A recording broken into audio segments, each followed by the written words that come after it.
कहानी की पृष्ठभूमि। नावा और डोलसे की पहली मुलाकात एक सांस्कृतिक कार्यक्रम में होती है। दोनों ही अपने अपने तरीके से जीवन जीने के आदी हैं, लेकिन कुछ समान रुचियों और विचारों के कारण उनकी दोस्ती गहरी हो जाती है।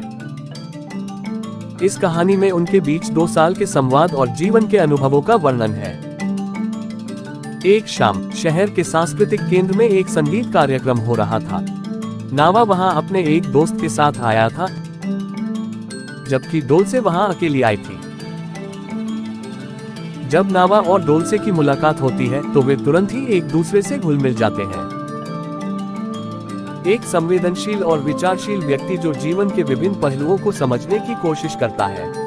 एक उत्साही और जीवंत व्यक्ति जिसे संगीत, कला और नई चीजें सीखने का शौक है। एक दोस्ती का विकास।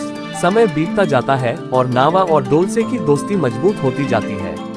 वे अक्सर मिलते हैं, बातचीत करते हैं और जीवन के विभिन्न पहलुओं पर चर्चा करते हैं।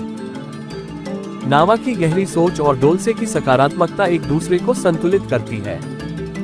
ये संगीत वाकई अद्भुत है। आपको ये कैसा लग रहा है? संगीत से बहुत प्यार है। यह मेरे लिए आत्मा की आवाज जैसा है। आप यहाँ अक्सर आते हैं? हाँ, जब भी समय मिलता है मैं यहाँ आता हूँ। संगीत में एक खास तरह की शांति होती है जो मुझे हर बार यहाँ खींच लाती है। सही कहा, संगीत हमें जोड़ता है। मुझे खुशी है कि हम यहाँ मिले। बिछड़ने का समय। 2 साल के बाद नावा और डोलसे को अपने अपने जीवन के रास्ते पर आगे बढ़ना पड़ता है, लेकिन इस दौरान उनकी दोस्ती ने उन्हें जीवन के नए अर्थ और मूल्य सिखाए हैं। नावा, तुम इतने विचारशील क्यों हो? कभी कभी लगता है कि तुम दुनिया से दूर किसी और ही दुनिया में रहते हो। शायद। डोलसे, मैं चीजों को गहराई से देखना पसंद करता हूँ, लेकिन तुम्हारी तरह मुझे भी हल्के फुल्के पल अच्छे लगते हैं। तुम्हारी यही बात मुझे पसंद है।